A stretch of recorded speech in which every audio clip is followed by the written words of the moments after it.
vamos a iniciar. Muchas gracias a todos por darse el tiempo para estar en este segundo conversatorio del Programa Latinoamericano de Inteligencia Artificial. Y el tema de hoy pues va a ser cáncer infantil. La inteligencia artificial debe ser una herramienta que se integre al diagnóstico y tratamiento de nuestros pacientes. Es un tema pues sensible por el que se abarca, y debemos verla a la inteligencia artificial como una herramienta poderosa y un aliado para el diagnóstico, el tratamiento, la prevención de esta enfermedad. El día de hoy pues vamos a tener ponentes, las doctoras Amara Sequeira de la UMAE, Unidad Médica de Alta Especialidad en Puebla, la doctora Vanessa Terán, también de Puebla, la doctora Cintia Paredes de la Universidad de las Américas en Quito, Ecuador, y la doctora Andrea Huerta Moreno, también de la Unidad Médica de Alta Especialidad, Puebla. Y el primer tema es el rol de la inteligencia artificial en el diagnóstico temprano del cáncer infantil.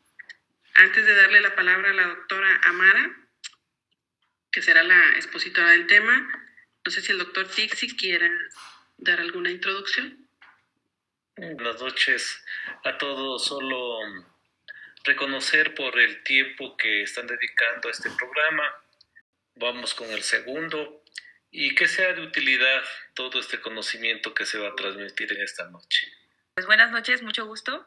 Soy la doctora Amara Sequeira Colonier, soy médico oncólogo pediatra, egresado del Centro Médico Nacional Siglo XXI. Estoy trabajando en el Hospital San José de Especialidades aquí en Puebla y en una Nueva Esperanza, un albergue de niños oncológicos también aquí en Puebla. Muchas gracias por la invitación de poder participar en este tema que, bueno, creo que es algo de lo que debemos de empezar a saber y a conocer y pues involucrarnos en el tema para justo poderlo usar para nuestro beneficio y de nuestros pacientes. Entonces, bueno, a mí me toca empezar con el tema la inteligencia artificial en la detección oportuna del cáncer infantil. Y bueno, primero que nada, recordar que el cáncer infantil es un problema de salud pública, puesto que representa una de las principales causas de mortalidad de niños y adolescentes, no solo en México, sino a nivel mundial. Es diferente al resto de los cánceres de adultos, puesto que su origen en la mayoría de los casos es embrionario, tiene una rápida progresión, los síntomas son inespecíficos y justo todo esto hace que los diagnósticos sean pues tardíos, no oportunos y que lleguen las enfermedades oncológicas avanzadas, lo cual repercute tanto en el tratamiento como en el pronóstico de nuestros niños. Es por eso que es un tema pues importante de hablar y justo por eso hablar de la inteligencia artificial, cómo usarla en este tema.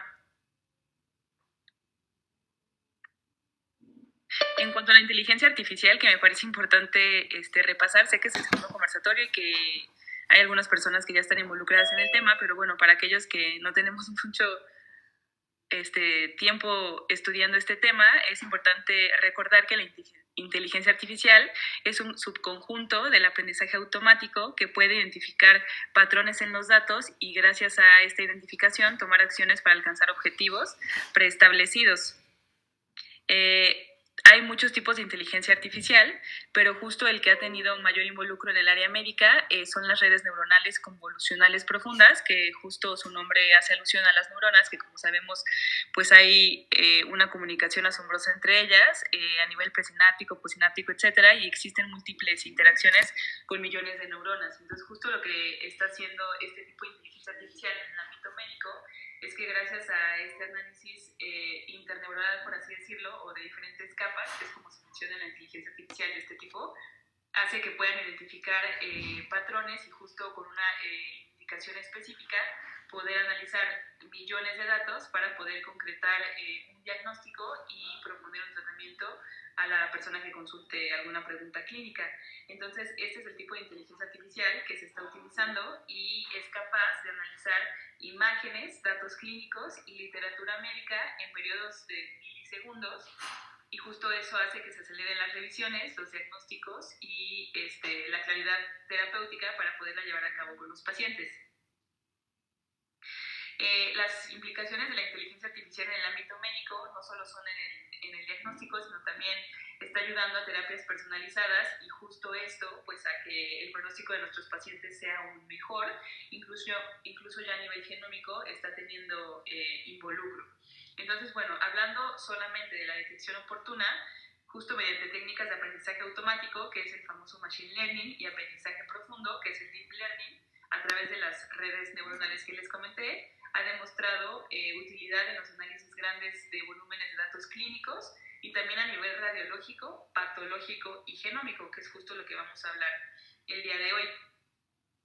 En cuanto a la detección clínica, las implicaciones que está teniendo la inteligencia artificial es que se están digitalizando justo todos los expedientes, llevando a que las historias electrónicas se puedan también analizar, o sea, representan un dato que es analizable y justamente está detectando síntomas inespecíficos como fiebre, palidez, pérdida de peso, dolor óseo, que está alertando los sistemas para que notifiquen a los médicos alertas de riesgo, que con esto nos ayude a los clínicos a integrar signos y síntomas.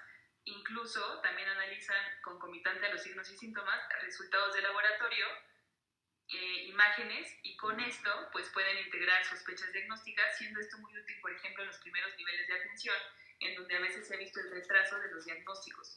Entonces, sin a lo mejor tener un tomógrafo o laboratorios complejos, en primer nivel de atención con estos sistemas de detección clínica, se pueden detectar a tiempo y se pueden hacer sospechas diagnósticos para envíos oportunos.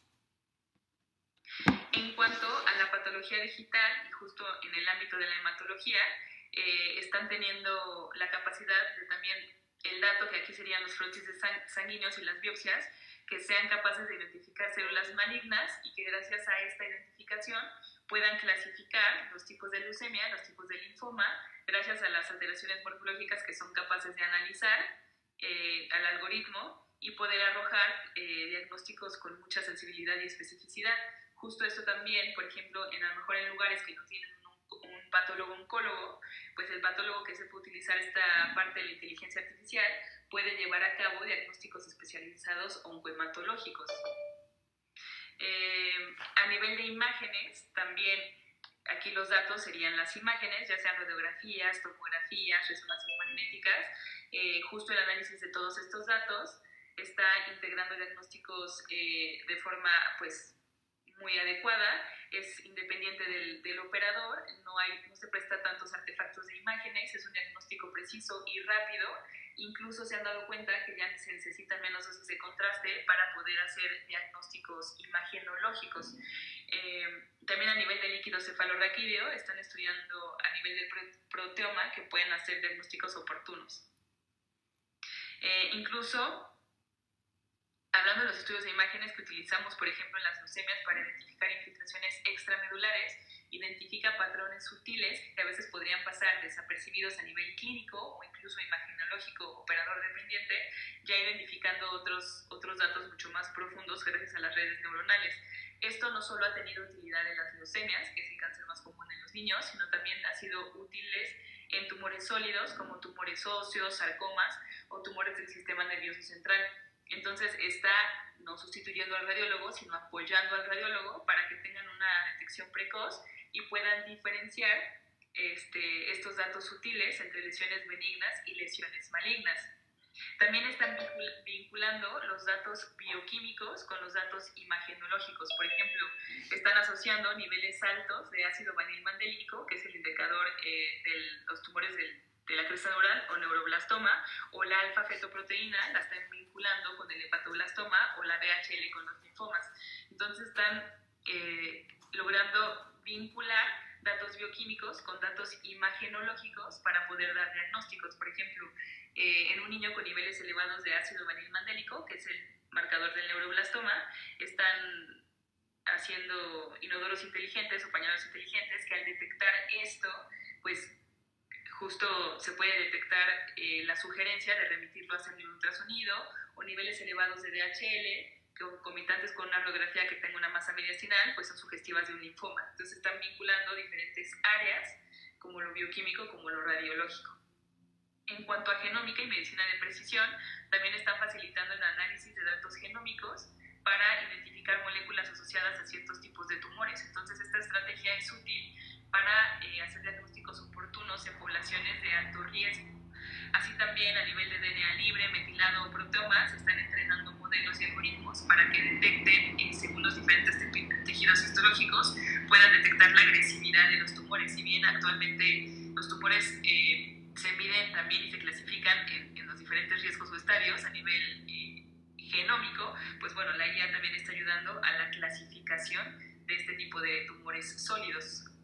Y bueno, si bien todavía hay mucho por hacer y sobre todo, si bien los patólogos son los que están teniendo este tipo de contacto, por ejemplo, con las herramientas de patología y los radiólogos con estas imágenes, etcétera, nosotros como médicos clínicos pues podemos empezar a relacionarnos con este tema de la inteligencia artificial, con las diferentes aplicaciones de las cuales podemos tener acceso en la App Store de nuestros celulares. La verdad es que hay varias que son muy útiles, desde la que está a su derecha, como la de Doctor AI, que solamente son preguntas tipo ChatGPT, concretas que te dan sospechas diagnósticas y recomendaciones de tratamiento, hasta algunas mucho más completas, como Medical AI, no sé si algunos de ustedes la han usado, pero es mucho más profunda que la de la derecha, porque se puede subir una imagen de radiografía o unos laboratorios y te da una sospecha diagnóstica y te va guiando, incluso asesorando con el especialista que te tiene que ver. Entonces, bueno, si bien no nos va a sustituir, la verdad es que esta es una herramienta de apoyo que nos facilita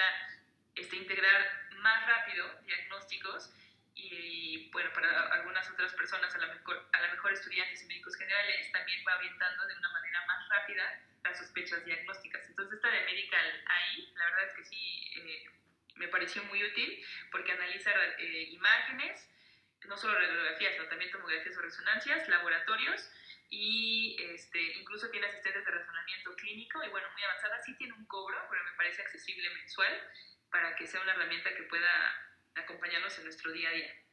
En cuanto a las consideraciones éticas de las herramientas que tenemos para el diagnóstico oportuno, pues es importante proteger los datos, que si vamos a hacer uso de alguna de ellas, omitamos los datos de identificación de nuestros pacientes y solo subamos, por así decirlo, al algoritmo, pues las imágenes o los valores numéricos, protegiendo los datos de nuestro paciente, puesto que lo que se sube al algoritmo pues ya queda como un dato más registrado para poder seguir haciendo uso de ese dato. También es importante que haya equidad en el acceso, lo cual me parece pues no complicado, puesto que la mayor parte de la gente tiene un celular que tiene estos sistemas Android y entre otros sistemas que nos permiten tener el acceso a estas aplicaciones que nos son de utilidad. También es importante que la interpretación de los algoritmos sea pues unificada y justo eso se está dando poco a poco porque entre instituciones médicas se están compartiendo diferentes imágenes que justo está facilitando que los casos oncológicos estén en el algoritmo, haya mucho más datos y que esto permita la ejecución de algoritmos que resuelvan problemas médicos. También es importante que haya una validación clínica rigurosa, no son autónomas estas aplicaciones, sino que siempre se necesita el criterio clínico que las acompañe y que haya también herramientas de apoyo para la toma de decisiones, justo sin ser nosotros sustituidos, sino más bien utilizar todas estas estrategias para beneficio de los pacientes. Y bueno, como conclusión, definitivamente la inteligencia artificial representa una oportunidad significativa para que haya mejoras en la detección oportuna del cáncer, con esto evitemos retrasos y que esto impacte en la sobrevida de los pacientes.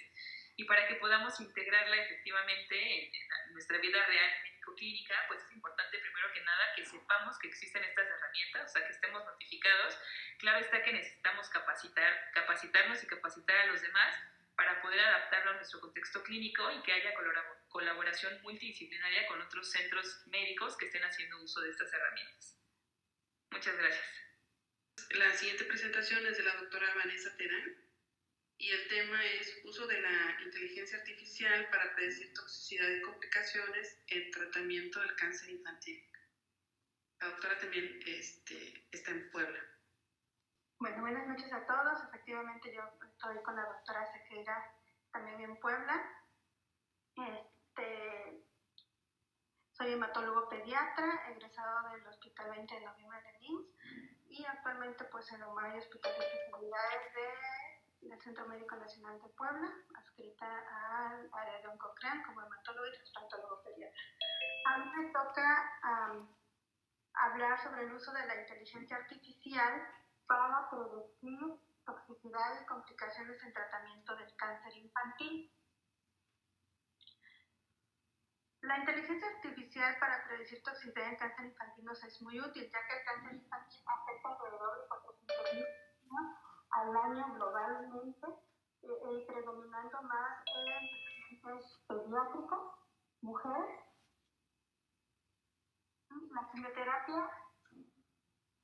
La quimioterapia es la causa de toxicidad hematológica que más nos enfrentamos los oncólogos y hematólogos, causando neutropenia y trombocitopenia en más del 50% de los ciclos.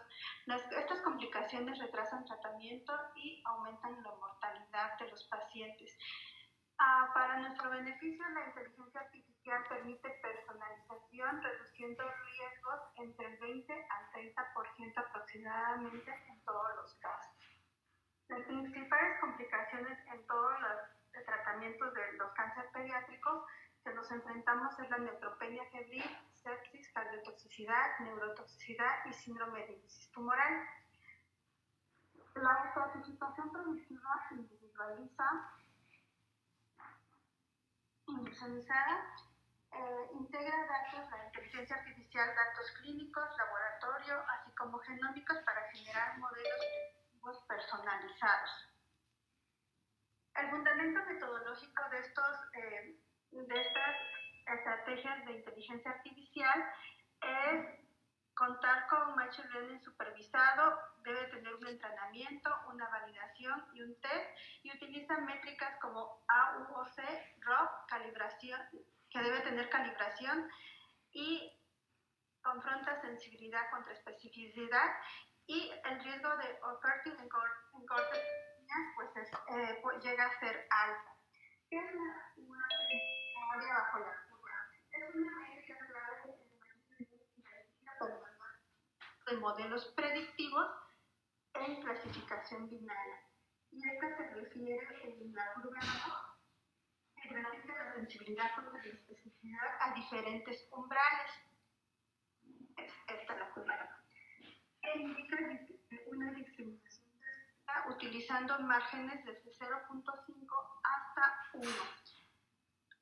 La interpretación que nosotros debemos de observar al utilizar esto es, vamos a interpretar un AUC de 0.5 a 0.6 como pobre, que equivale a un estudio al azar, y 0.6 a 0.8 nos va a ser útil, pero moderadamente. Y una AUC de 0.8 a 0.9 va a indicar que esa herramienta tiene buena precisión en predicción de toxicidad en cáncer infantil y es la que debemos utilizar para mejores resultados. Y aquella que tenga un AUC mayor de 0.9 va a ser una herramienta excelente, ideal para decisiones terapéuticas.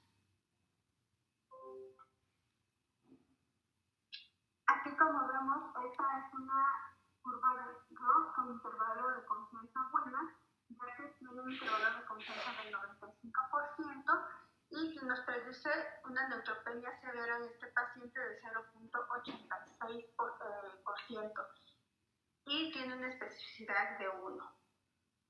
Hay varios estudios sobre toxicidad hematológica, de los cuales ya han estado reportados en diferentes revistas. Por ejemplo, este que se publicó en el 2023 en la revista PMS de Primordial Wings. Aquí aproximadamente fueron más de 1,000 pacientes que se estudiaron con un modelo de inteligencia artificial de Machine Learning y su AUC es de 0.8%, de 0.8 o más, y predice la mielosupresión. Entonces, este modelo de inteligencia artificial utilizado sí nos sirve para dar tratamientos predictivos adecuados, para actuar antes de las complicaciones. Hay algunos de ellos que dependiendo de lo que predice, como la neutropenia, mielosupresión, de las complicaciones post-quimioterapia, en cualquier tiempo vamos a esperar la toxicidad, podemos actuar desde 12 horas antes hasta una semana antes, ya que logran alta capacidad predictiva y obviamente a nuestro paciente le tiene que ir mejor, porque no solamente va a integrar lo que es el raciocinio del médico o la clínica que impera siempre, sino también la ayuda de la inteligencia artificial. Hay diferentes herramientas prácticas disponibles a las cuales tenemos acceso fácilmente, como el OncoHelper, que integra, definitivamente debe integrar el expediente clínico electrónico. La mayoría de los hospitales a nivel global ya utilizan el expediente clínico o expediente hospitalario clínico. OncoHelper tiene su función es de predicción y riesgo adaptativa a la toxicidad de la quimioterapia. La evidencia es que reduce complicaciones en pediatría. Hay otras herramientas prácticas disponibles de Machine Learning como TPS o XGBooks, que su función es evitar eventos críticos como la ventilación mecánica y la muerte, principalmente en unidades de cuidados intensivos pediátricos, y esto nos predice con 12 horas de anticipación. Esto lo podemos encontrar hospitales ya desde el 2025 y tiene un 86% de precisión. Otra herramienta disponible es el estudio Scorpio. Este nos habla de respuesta a inmunoterapia, es útil, son ensayos clínicos y tiene pruebas también buenas, mayor del 1%. Dentro de las herramientas que podemos hacer uso para predicción de las complicaciones por toxicidad de quimioterapias que se utilizan, podemos predecir la neutropenia febril con un AUC reportado de 0.75 a 0.85%, con variables los valores que utilizan son el control absoluto de neutrófilos basal, el protocolo de quimioterapia que se utilizó, la albúmina y la proteína C reactiva. Nos predice 3 a 7 días antes del evento y como vemos, AUC reportado es muy bueno, reportando más de 0.75 a 0.85. ¿Y para qué nos sirve? Para una aplicación de profilaxis dirigida y vigilancia intensificada. También podemos predecir temprano sepsis con algoritmos que pueden anticipar deterioro 12 a 48 horas antes. Nosotros sabemos que las quimioterapias se manejan las toxicidades por nadir post-quimioterapia. Dependiendo del esquema que utilicemos, decimos, pues entre el día más 5 más 7 post-quimioterapia, esperamos la neutropenia, principalmente la neutropenia, o el nadir hematológico o oncológico. Y es cuando nosotros hacemos uso de algunos tratamientos como factor estimulante de colonias de granulocitos, antibióticos, antifúngicos y antivirales profilácticos. Pero con el uso de la herramienta de inteligencia artificial podemos tener más temprano la sospecha de sepsis. Otra de las herramientas que podemos predecir es de las complicaciones más bien que podemos predecir con estas herramientas es la cardiotoxicidad por antraciclinas. Se utilizan modelos igual longitudinales y combinan biomarcadores y también se utiliza ecocardiografía para predicción temprana. Sabemos que los antracíclicos nosotros vamos sumando la cantidad de antracíclico que vamos administrando y sabemos que con una determinada miligramos que utilizamos por metro cuadrado podemos llegar a la dosis tope de los antracíclicos, pero inclusive a sabiendas del esquema que utilizamos y la dosis total acumulada de antraciclinas, hay pacientes que pueden deteriorarse antes o con una sola dosis de tratamiento de antraciclinas, y para esto va a ser útil la inteligencia artificial para predecir cardiotoxicidad. El AUC reportado con esto va de 0.75 a 0.85, que se interpreta como y confiable en la clínica. Las variables que utiliza igual van a ser la cuenta absoluta de neutrófilos, el protocolo, la albúmina basal. Mientras menos albúmina reporte nuestro paciente, la toxicidad va a ser mayor. La proteína C reactiva también es una variable que utiliza este modelo de Machine Learning, y la predicción también puede ser útil 3 a 7 días antes del evento. Y nos va a servir para aplicación de vigilancia dirigida y vigilancia intensificada. Otra de las toxicidades que podemos predecir va a ser el síndrome de liberación de citocinas con, por ejemplo, tratamientos como CAR-T, que actualmente los estamos utilizando o están en apogeo, vienen apogeo más bien, y estos modelos predicen gravedad usando la interleucina 6, ferritina y carga tumoral. El síndrome de lisis tumoral va a tener una predicción basada utilizando deshidrogenasa láctica, ácido úrico y la función renal. ¿Cuál es el impacto clínico esperado? Obviamente va a ser la reducción de mortalidad por toxicidad, la medicina personalizada y la precisión terapéutica. Porque también va a depender de nuestro paciente, si está con buena nutrición, desnutrición, edad. Van a involucrarse varios aspectos clínicos y de laboratorio. ¿Cuáles son las limitaciones que tienen los modelos de inteligencia artificial? Enfrentan limitaciones significativas a estos modelos que restringen su uso clínico directo. Base de datos pequeños, la cual puede estar sesgada por porque los grupos étnicos son diversos, pero menor del 10%. Una validación de falta prospectiva, la UAC variable que va desde 0.6 a 0.9, como la UAC de 0.6 como pero mejorable. Y una UAC de 0.9 para toma de decisiones terapéuticas. Y la clínica, que debe tener una integración de registro de salud electrónico forzosamente en el expediente electrónico hospitalario o de consulta externa. También otra de las limitaciones son los costos y la ética o la privacidad de estos estudios.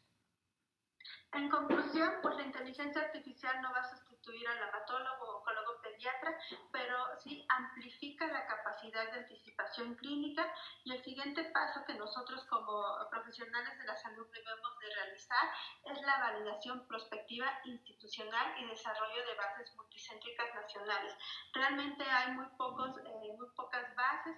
Se decía que en la población internacional, por ejemplo, de 280 bases que se tienen, solamente el 10% de estas llega a ser pediátricas. O sea, es muy poca los datos clínicos o los datos que tenemos en cuanto a pediatría. Podemos hacer también colaboraciones internacionales, como participar en PRIMAR. Se puede registrar más bien uno en estas ligas, ya que esta colaboración cumple con los estándares de ética y bioética internacional.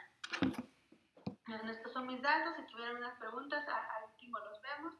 Pues nosotros debemos de ser conscientes que el cáncer infantil pues no solamente es visible en febrero, pero sí que todos debemos de tener la capacidad de estar a la vanguardia con la inteligencia artificial, que prácticamente ya nos ha alcanzado y es muy útil. Aquí estamos en esta diapositiva, la doctora Tamara, la doctora Patti Zagoya y la doctora Andrea. Estas son algunas de las fuentes. Y eso es todo, mi presentación. Muchas gracias, doctora. Excelente presentación. Vamos a continuar con el evento. Yo hoy tengo en este momento el honor de presentar a la siguiente ponente, muy conocida. Le damos la bienvenida a la doctora Paredes Barzola desde Ecuador. Cintia, nos conocemos mucho tiempo. Gracias por aceptar estar en este conversatorio. Ella nos va a presentar y nos va a hablar sobre la brecha digital, inequidades en el cáncer infantil. Bienvenidos, Cintia. El cáncer infantil representa uno de los mayores desafíos de equidad en salud humana. Quiero empezar esta charla con un número que no deberíamos poder ignorar. En los países de altos ingresos, más del 80% de los niños con cáncer se curan. En muchos países de medianos y bajos ingresos, este número cae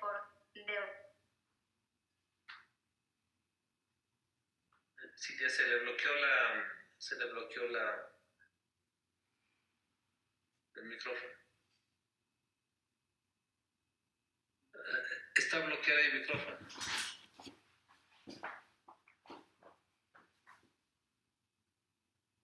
Ahí se escucha, ¿verdad? Muchas gracias. El número que no deberíamos poder ignorar es que los países de altos ingresos económicos, más del 80% de niños con cáncer se curan, y que en países de medianos y bajos ingresos como el Ecuador, esta cifra puede caer hasta por debajo del 30%. La curación puede ser menor. ¿Qué explica esta diferencia? No es solo la biología del tumor, evidentemente. Hoy vamos a hablar acerca de un factor de los menos discutidos, de la tecnología y quién tiene acceso a ello.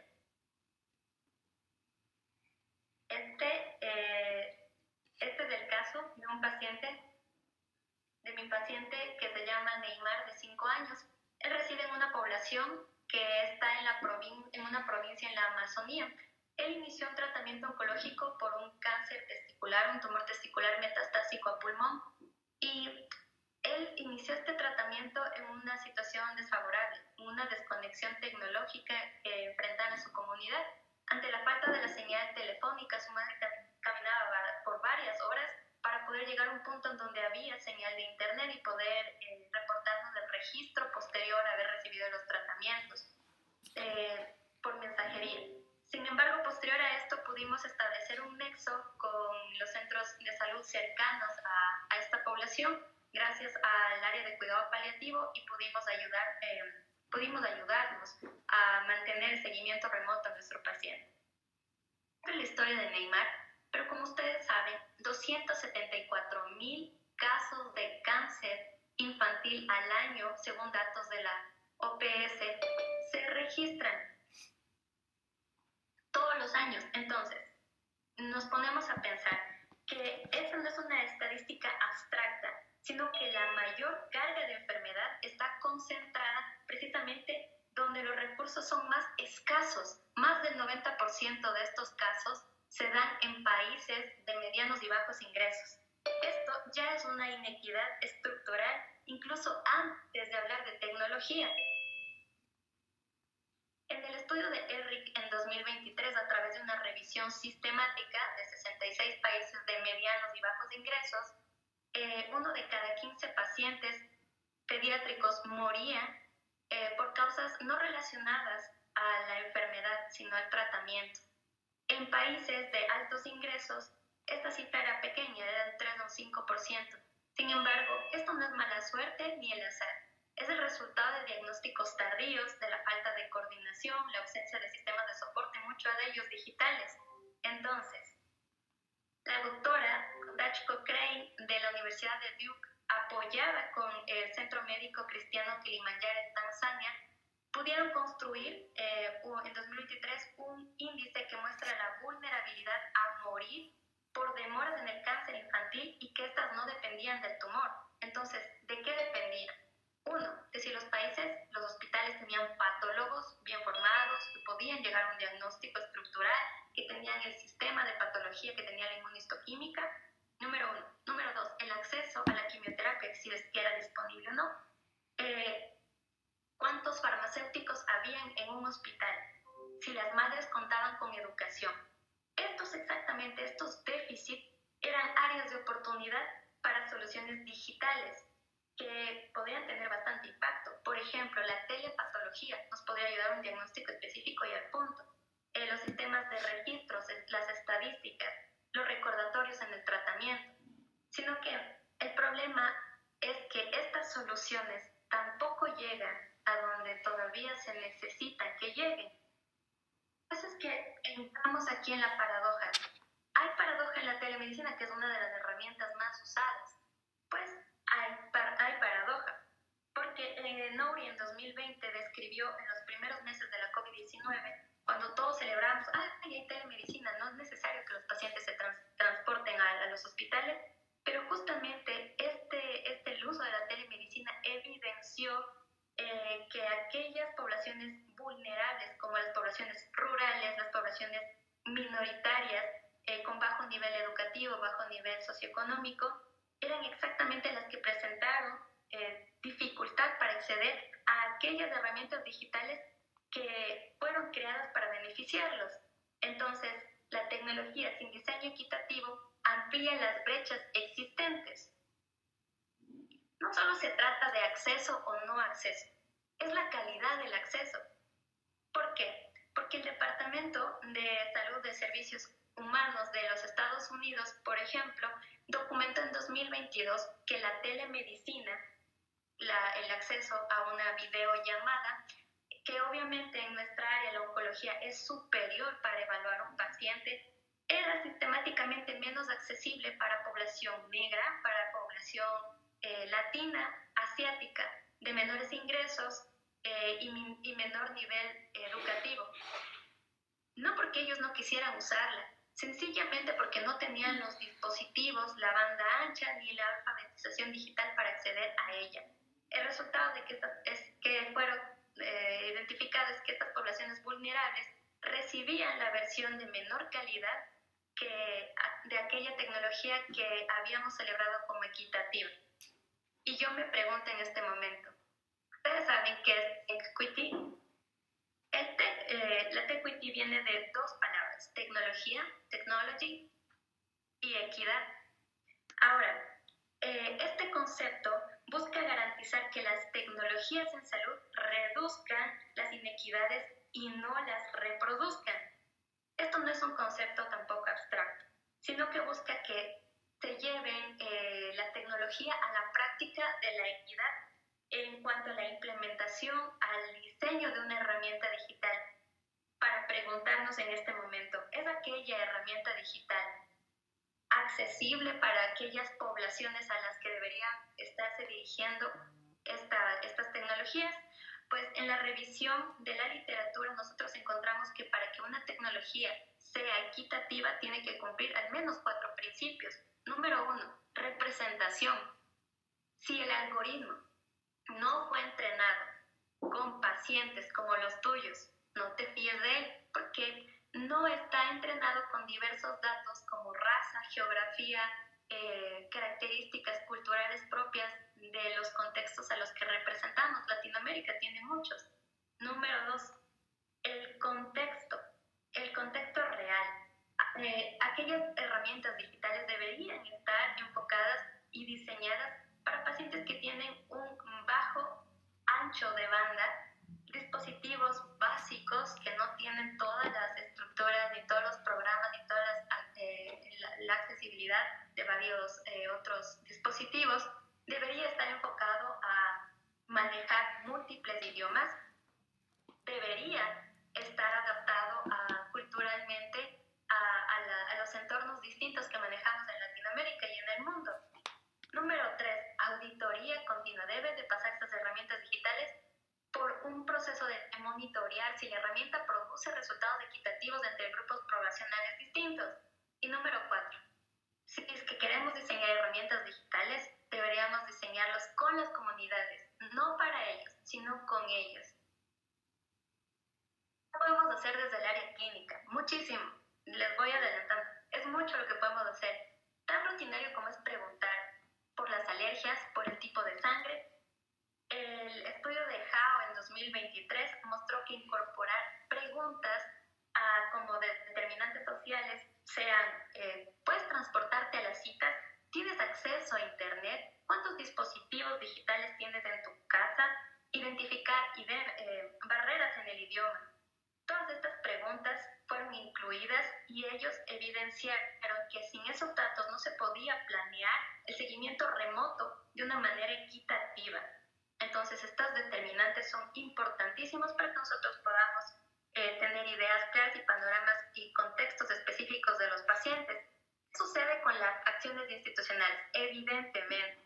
Y aquí quiero darles el punto de Ofodile, que el estudio en 2021 ya planteó la persona o la labor del Digital Health Navigator, que es un profesional entrenado para acompañar a las familias vulnerables en el uso de la tecnología.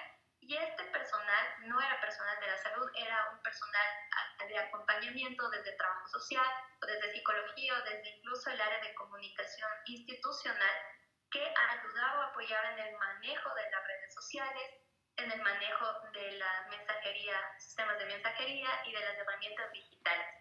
Y se trata de gente ayudando a gente. También el The President's Cancer Panel en 2024 recomendó explícitamente al gobierno de Estados Unidos que ningún paciente con cáncer puede recibir menos atención porque no tenga acceso a la tecnología. El último punto, acción en la investigación. Es el nuevo estándar del COP, al menos. El COP en su blueprint de 2023 establece como una prioridad reportar resultados desagregados por raza, etnicidad y invita a que los determinantes sociales, también que se pueda incluir a las minorías en los conjuntos de datos de entrenamiento de la inteligencia artificial. Si el grupo de investigación o uno de los grupos de investigación pediátrica en cáncer más grandes del mundo lo está pidiendo, es porque la evidencia actual es insuficiente e inequitativa. Ahora, la brecha digital está establecida, al menos en cáncer infantil. No se trata de un problema técnico, como se ha mencionado por las compañeras y por mi persona. Es una expresión de inequidad estructural que ya existía antes de la tecnología. Nosotros como equipo clínico tenemos una situación privilegiada. ¿Por qué privilegiada? Que nosotros podemos decidir preguntar por el acceso digital que tienen nuestros pacientes. Podemos exigir herramientas que sean auditadas para nosotros poderlas manejar. Podemos codiseñar en nuestras comunidades esas herramientas, porque la tecnología y la equidad inician en nuestra consulta, en la historia clínica, al diseñar aquellos protocolos reales adaptados a los contextos. Y les dejo con esto. Si tal vez ustedes desean implementar una herramienta digital en su servicio, pueden hacerse una pregunta. ¿Será que esta herramienta digital va a llegar a los niños que más lo necesitan? Si la respuesta no es clara, entonces hay trabajo pendiente por hacer. Buenas noches, muchas gracias.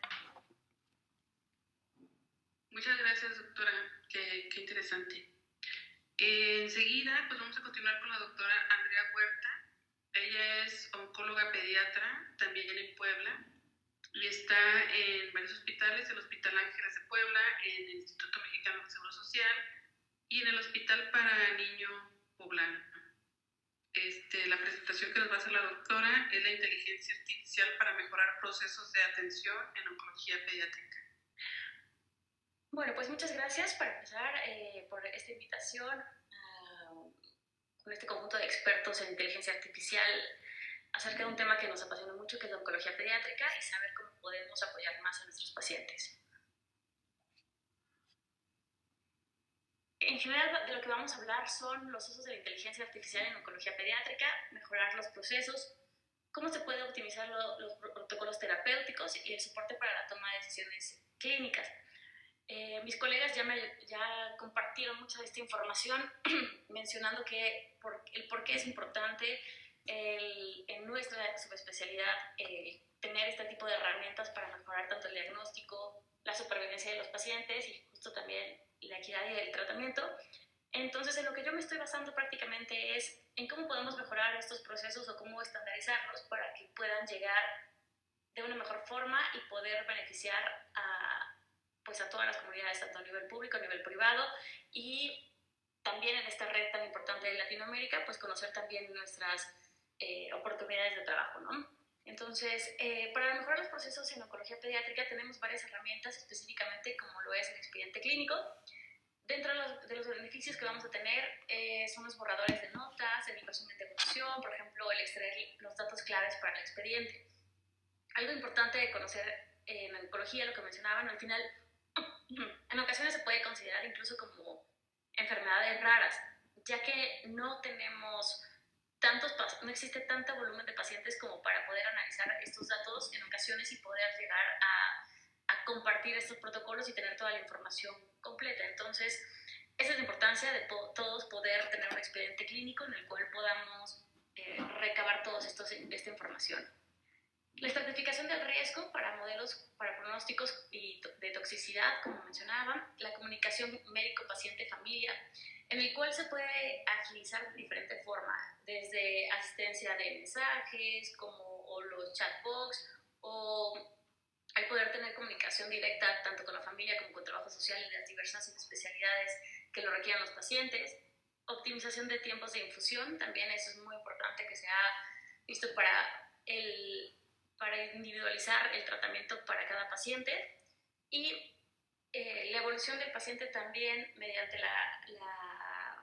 la captura de los síntomas o signos que puedan llegar a presentar durante el tratamiento y su estadía en casa. La codificación diagnóstica inteligente, también esto son parte de las herramientas principales para poder llegar a tener y poder tomar mejores decisiones. La utilidad podría integrarse en diferentes aspectos, tanto lo cual sería integrar los datos multimodales, la automatización de tareas repetitivas, la identificación de patrones no evidentes y modelos predictivos individualizados con las herramientas que también ya se han comentado como Machine Learning, Deep Learning o el conocimiento del lenguaje también. Les quería compartir este ejemplo que se realizó en México, en el Hospital Infantil de México Federico Gómez, en el cual se utilizó una herramienta que era una aplicación del lado izquierdo, en el cual contenía la información de los pacientes, y del lado derecho la aplicación también que era específicamente para las familias, en los cuales desde que era su primera visita en el hospital se integraba la información de nombre, justo como mencionaba también si tenían acceso a internet, tener un poco de su aspecto socioeconómico de los pacientes y el saber que, por ejemplo, cómo se tomaron los signos vitales, tener como los datos de alarma que salían como red flags en caso de detectar condiciones o signos que pudieran poner en riesgo tal cual como la vida del paciente, y se englobaban en una base en la cual se conjuntaba toda la información tanto de los pacientes como de los familiares, y que esto podía ayudar a poder tomar mejores decisiones. Desde el día 0 o 1 en el que llegaban al hospital, esto también evaluaban algo muy importante, que era el cuidado, la salud mental del cuidador, para ver si había datos de estrés, de burnout, de depresión, los cuales también pudieran eso englobarse a qué tanto apego tenían a contestar este tipo de cuestionarios, ¿no? Al final fue una herramienta que sí los ayudó, que disminuyó también los pacientes graves que llegaban incluso como a terapia intensiva, la respuesta que tenían a las complicaciones, a las urgencias oncológicas más comunes, como lo es la fiebre de neutropenia, al tener también el acceso directo e inmediato de infectología, que recibía los datos y los resultados de cultivos o de laboratorio que tenían los pacientes. Sin embargo, como en todo, también hay muchas áreas de aprendizaje con esta herramienta, en la cual pues también se creo que muchos papás no rellenaban, o uno, no querían tomar signos vitales también en casa, no se sentía como con esta confianza.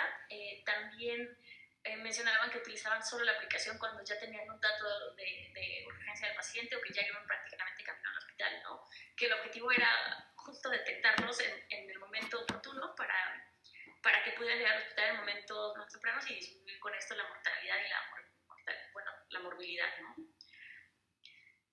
Dentro de la optimización de los protocolos terapéuticos, se han enfocado obviamente en la oncología en adultos, teniendo un poco más de experiencia en cuanto a analizar los resultados históricos de los protocolos. Lo que se está tratando de hacer específicamente también en pediatría, además en hospitales de primer nivel, igual es simular escenarios terapéuticos, identificar combinaciones óptimas de los fármacos, y lo cual todo es en conjunto va a disminuir la toxicidad, disminuir la cantidad de hospitalizaciones de los pacientes y pues tener mejores respuestas, ¿no? Como mencionaban, como en el caso de tumores del sistema nervioso central, como lo es el medulloblastoma, en los cuales pues hay modelos predictivos que pueden estimar el balance entre una eficacia oncológica y el riesgo pues neurocognitivo, por ejemplo, a largo plazo, ¿no?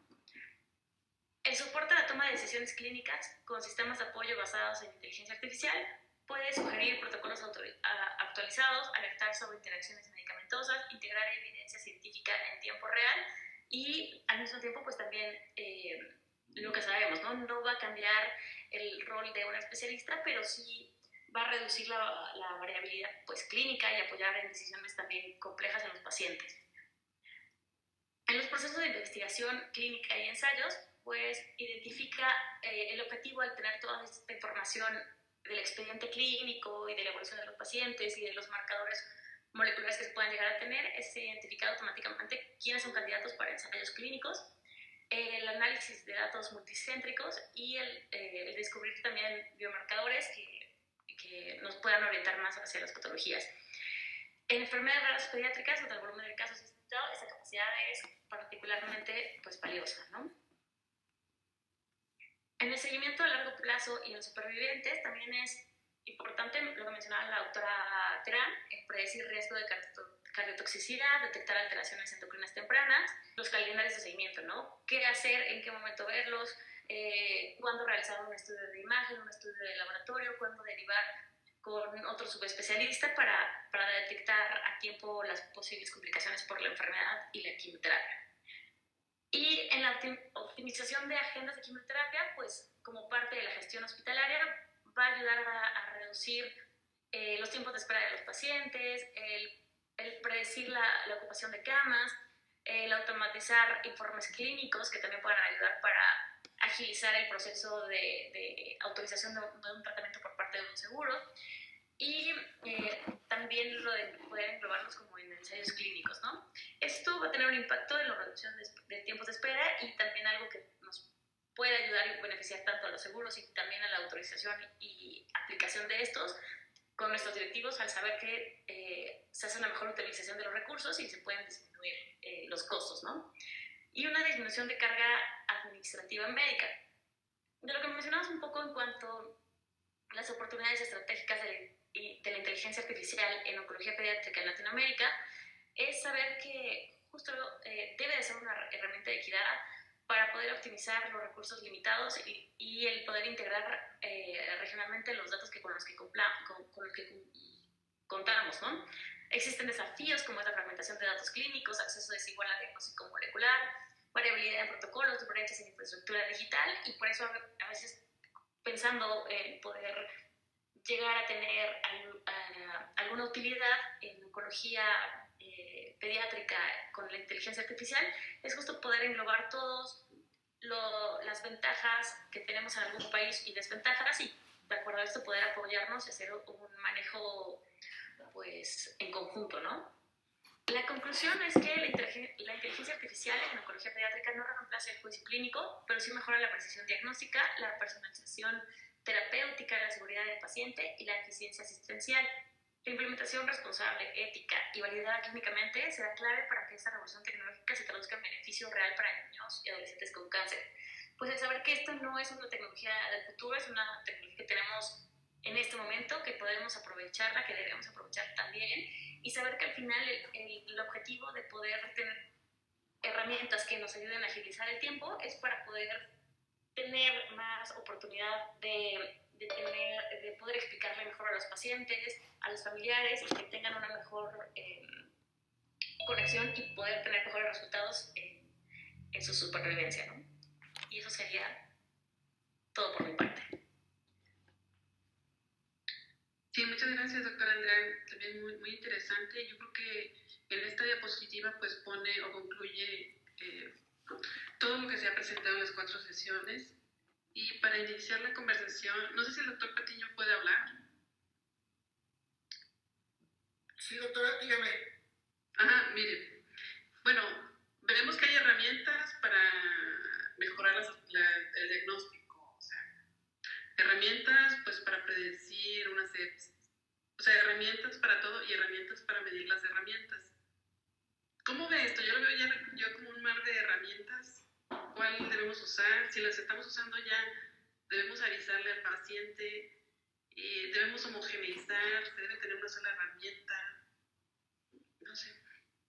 Es que lo que mencionaba en las presentaciones estoy completamente de acuerdo. pero el punto que me quedó muy grabado es ese apartado.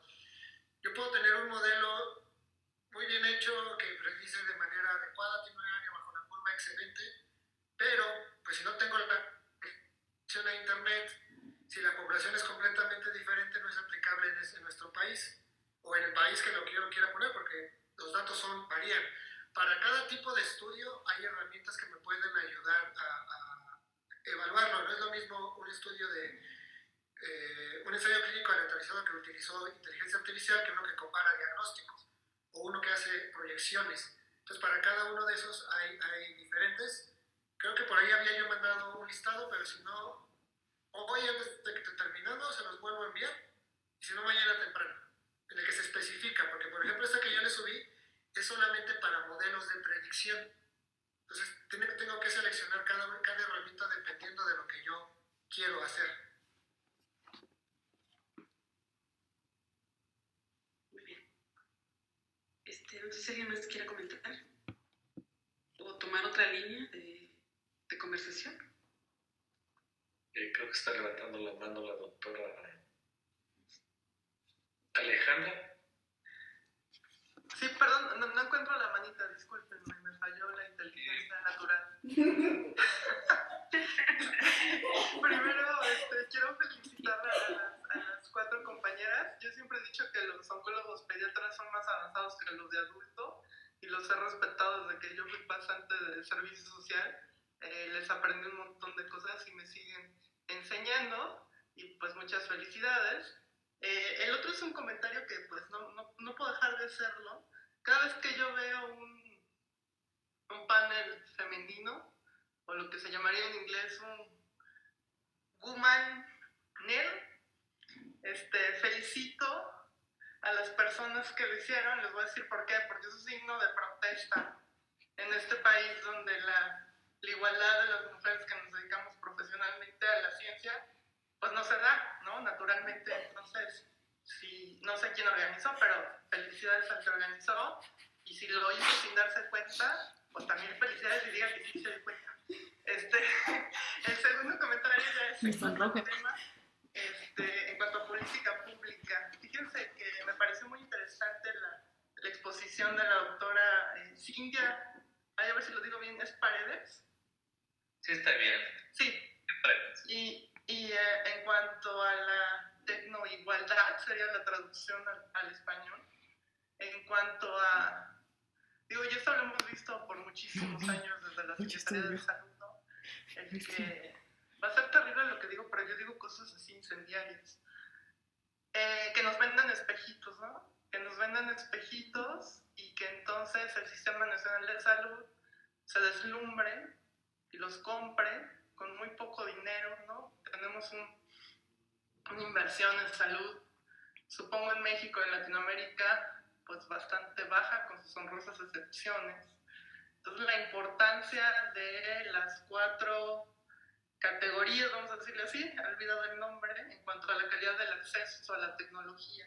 Creo que es súper importante la representación. Yo siempre que veo un sistema inteligente basado en lo que ustedes quieran, la primera pregunta de la inteligencia natural es ¿en quién se hizo ese sistema? Y veía una de las charlas, no me acuerdo cuál de las doctoras lo dijo, sobre predicción de neutropenia grave con albúmina. Fíjense que en México nosotros en adultos demostramos que prealbúmina, que es un marcador mucho más, digamos, cambiante agudamente de la nutrición, es mucho mejor marcador que la albúmina, y tenemos un problema de desnutrición en México terrible, ¿no? Es decir, México es muchos Méxicos. Y ya mi último comentario, para no hablar tanto, es ¿por qué es importante para la política pública la tecnología? ¿Cómo se toman decisiones monetarias en salud, ¿no?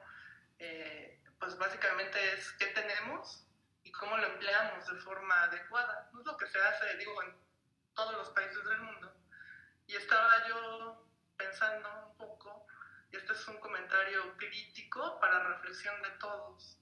El fenómeno que yo le llamo, o las redes, es más, hay hasta memes de My Precious. Estos son mis datos, el fenómeno Holo. acaban de reportar hoy, está en todos los periódicos mexicanos, que los espérenme porque lo digo mal y no quedo mal, esperen, Oncocrea, creo que se llama. Sí, Oncocrea, perdón, del Instituto Mexicano del Seguro Social, tiene una supervivencia de 84-88%, dice el periódico, y esto equipara pues a lo que se busca internacionalmente, ¿no? Desde la OMS. Yo pienso que en México, ¿no?, los determinantes sociales de la salud depende del código postal donde naciste y la seguridad social a la cual te tocó o no la suerte de pertenecer. Entonces, una reflexión para todos en Latinoamérica es decir que los datos de los pacientes, obviamente son de los pacientes, pero la utilización de los datos, de esa información muy valiosa, son de todos. Si ustedes revisan en México el registro de cáncer de niños y adolescentes, son públicos los datos, y adivinen quién no comparte datos. El IMSS. Entonces, disculpen porque aquí hay gente del IMSS, pero hay que decirlo en voz altísima. Ahora, alguien diría, no, pero es que son nuestros datos. No, están en la Ley General de Salud, es el artículo 161 bis, es obligatorio compartir datos. Entonces uno empieza a pensar en la multicausalidad, es decir, ¿por qué la logística que ya nos mostraron súper bonita en las diapositivas que mostraron falla en algún punto de la cadena?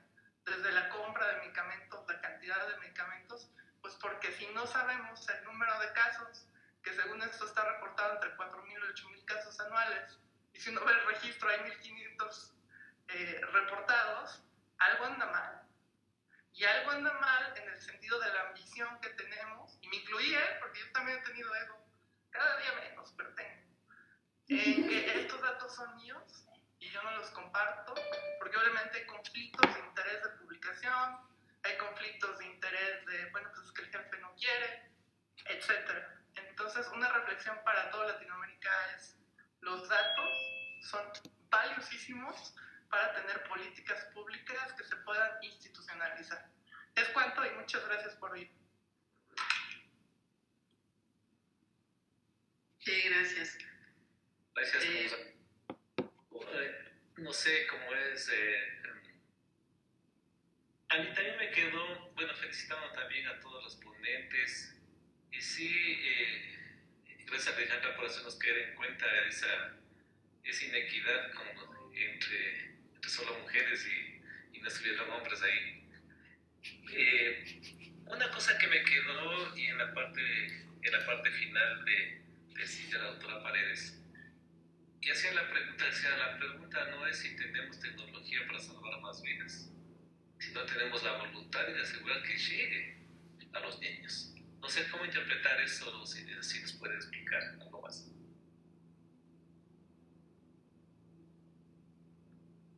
Gracias, Doc. Buenas noches. Las conclusiones de las revisiones en la literatura que se pudieron hacer para este tema indicaban que no es un problema tecnológico lo que está pasando con la inequidad en la distribución, en el acceso a las herramientas digitales. Precisamente un conjunto de entidades que pueden contribuir para que estas herramientas tecnológicas puedan ser de beneficio para quienes son diseñadas, entre comillas. Entonces, cuando no es si tenemos la tecnología, a veces la hay, sin embargo, no está diseñada o no está contextualizada o no está dispuesta para que toda la población acceda. ¿Qué sucede? Esto del tech equity se vio principalmente en la educación y es como inicia esto en los años de la pandemia. Se vio que muchas de las personas podían tener un celular y decían, ya tiene el acceso al internet. Pero a veces estas personas no tenían el acceso a la red que existe, pero no se distribuye de una manera equitativa. No hay educación en tecnología para la población en general que debería de usarla y la infraestructura, los modelos están obsoletos. Llega un momento en el que el celular que venía teniendo la familia deja de funcionar y no vale más. Entonces, Nosotros tenemos la tecnología para salvar niños con cáncer. Ahorita las compañeras dieron sus charlas de esto de que hay, las herramientas existen. Sin embargo, la voluntad está en que esa tecnología pueda fluir hacia el beneficiario final, que es el paciente, en este caso el paciente pediátrico, el paciente oncológico adulto igual. Entonces, esta es la razón por la cual yo hice esa pregunta final. La equidad inicia en nuestra consulta, en el día a día, en el poder ver, identificar problemas antes de lamentarlos. ¿Qué pasa? Nosotros no podemos hacer un seguimiento a un paciente porque no sabíamos que no tiene el acceso a internet normalmente, ya le tocaba la consulta y no vino. Entonces, identificar ese problema antes de que suceda, antes de tenerlo como problema. Otra cosa acá, nosotros como médicos podemos exigir las herramientas que beneficien a los pacientes, no como decía la doctora, no espejitos, que solo sirvan estructuralmente para figurar en una red social, en un periódico, el hospital se compró tal tecnología, pero finalmente no está llegando ni está beneficiando a la persona a la que queremos beneficiar. Y diseñar, yo entiendo que aquí hay mucha gente que tiene este conocimiento de la inteligencia artificial. El área de codiseño de una estructura, una herramienta, debe de enfocarse a las poblaciones. Me llamó mucho la atención esta parte, en la parte del lenguaje. Nosotros acá tenemos etnias, o sea, no todos hablan español. Nosotros tenemos distintas etnias, entonces si es que esas herramientas existen, pero no llegan a estas personas porque no se comunican en el mismo idioma, es como si no las tuviéramos. Entonces, tenemos la voluntad de trasladar toda esa tecnología que se diseña día a día, esos modelos de inteligencia artificial para beneficio, o finalmente se van a quedar solo como el nombre y no va a beneficiar. Eso, amigo, muchas gracias. Muchas gracias por la explicación. No sé si alguien más quiere hacer una pregunta, Anita. Sí, bueno, de lo que han puesto en mensajes, el doctor Trápaga pues menciona que debemos tener más educación digital, y él pregunta si hay posgrado, pues si hay diplomados, hay maestrías de doctorado de inteligencia artificial para médicos.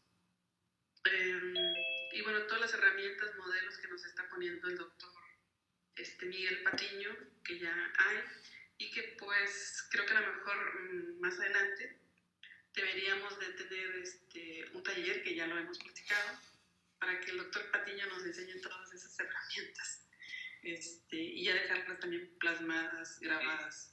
Anita, ¿cómo es ahí? Está como el doctor Jason desde Bolivia, no sé si está viendo la parte. Sí, doctor, muy buenas noches. Felicitar a todas las colegas por las excelentes presentaciones. Bueno, nosotros acá contamos con una dificultad muy importante, que es el acceso a banda ancha, a fibra óptica y internet de alta velocidad. Bien lo mencionaron los colegas, hay regiones geográficas en las cuales hasta la señal 3G es difícil de obtenerla, entonces eso dificulta el acceso a muchas herramientas. Pero bueno, era nada más un comentario de cómo compartimos algunas realidades al ser países que pues estamos en desarrollo, ¿no? Bueno, la pregunta puntual a las colegas era ¿con qué herramienta trabajan en imágenes? Nosotros estamos implementando en nuestra institución las herramientas para imágenes, pero estamos atravesando dos problemas muy importantes. Uno, el acceso al volumen de datos, ya que cada tomografía tiene un peso aproximado de 500 megabytes, y en el caso de mamografías por tomosíntesis nos llegan a pesar hasta 3 o 4 gigabytes. Y el segundo inconveniente que atravesamos es el tema de la protección de lo que éticamente es la información del paciente, ya que los archivos BICOM ya nos vienen grabados con el código del paciente y el nombre del paciente. Tal vez si nos pudieran ustedes comentar un poco de cómo solucionan estos inconvenientes, porque seguro que ya lo han vivido antes que nosotros.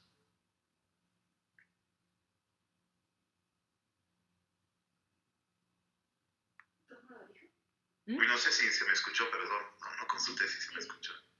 Ahí. Bueno, yo sí escucho. Gracias. La pregunta es lo que está difícil. Sí, claro. Algo se mencionó en el conversatorio previo, ¿no? Acerca del almacenamiento y todo lo que se ocupaba para tener pues esos volúmenes de pues sí, para almacenar todo lo que son imágenes y demás. A ver si no sé si el doctor Patiño quiera comentarnos algo. No, la verdad, no podría aportar mucho. El problema es la cantidad de almacenamiento que se menciona. No tenemos dónde guardar esa información y intentando sin conocimiento. Sí, creo que como que se recorta un poco la voz, pero sí es un problema, ¿eh? Tener ese almacenamiento, esa capacidad de almacenamiento va a ser otro punto que hay que salvar. Alejandra está levantando la A manita. ver, Sigo sin encontrar la maldita, pero les quiero decir algo. Nosotros tuvimos la experiencia de montar los primeros 3 centros de teleradiología para lectura de mastografía de estabilizante en México. Hay uno en Chihuahua, hay otro en la Ciudad de México y otro en Querétaro. Y justo el problema que tuvimos es poder garantizar, cumplir la ley de datos, de protección de datos con los pacientes en un formato DICOM que pues es muchísima información, y además tenemos que guardar la mastografía anterior, ¿no? En México es cada 2 años, ¿no? Y comparar, entonces eso cuesta dinero, mucho dinero. Y lo que se utilizó en México durante muchos años en unas unidades especiales de mama que se llaman UNEMES de DICAM, era tener servidores físicos, ¿no? Entonces lo que sucedía es que se llenaba el servidor físico y ya, era una tragedia porque era algo que si se tenía que crecer, no había un espacio físico dentro de la unidad. Entonces la forma en que la Secretaría de Salud resolvió el problema, y espero sigan resolviendo porque ya no estoy ahí, es que se contrató espacio en la nube, ¿no? Es sumamente complejo comprar con dinero público la tecnología en la nube, ¿no? Que se dedica a asegurar que los datos, ¿no? O sea, uno como ente público está obligado, no si quiere, ¿no? A ser el guardián de esos datos, por decirlo así. Entonces, ¿es posible en Latinoamérica? ¿Cuesta dinero? Sí. ¿Tiene un tope de almacenamiento? También. Y que las renovaciones de esas licitaciones públicas son sumamente complejas, pero es posible. Muchas gracias. sí. Solo como es una pregunta, yo creo que para el cáncer pediátrico es poco visible, no es como el adulto. No sé cómo estamos en Latinoamérica a través de sociedades, se trabaja en protocolos internacionales que combinan todo Latinoamérica, sé para los doctores ponentes, porque son los 4 especialistas en el área de pediatría. Sí hay protocolos que nos basamos también obviamente y hay colaboración tanto con sociedades internacionales de oncología pediátrica y la Sociedad Latinoamericana de Oncología Pediátrica, también, las cuales estamos haciendo en conjunto con la Agrupación Mexicana de Oncohematología Pediátrica también, protocolos justamente basados como en pacientes pediátricos, en recaídas, que también es algo que nosotros vemos mucho más en América, y lo que comentaban, justo depende la supervivencia que tenemos también en los pacientes, tanto, en un mismo estado, ¿no? Entonces, sí, la mayoría nos basamos a veces en protocolos estadounidenses, o St. Jude, o COG, o Dana-Farber y demás, pero al final también existe esta tropicalización, ¿no? Hacia nuestros pacientes, que justo lo que comentaba, ¿no? Al hacer pacientes que están desnutridos, que tienen otros recursos, otro ámbito social, pues también la toxicidad que ellos llegan a presentar es muchísimo mayor que un paciente de fuerza blanca o estando en un cuidado con una vigilancia mucho mayor, ¿no? Que ellos sí alcanzan supervivencias de un 98% en leucemias y nosotros, pues, un poco más bajo, ¿no?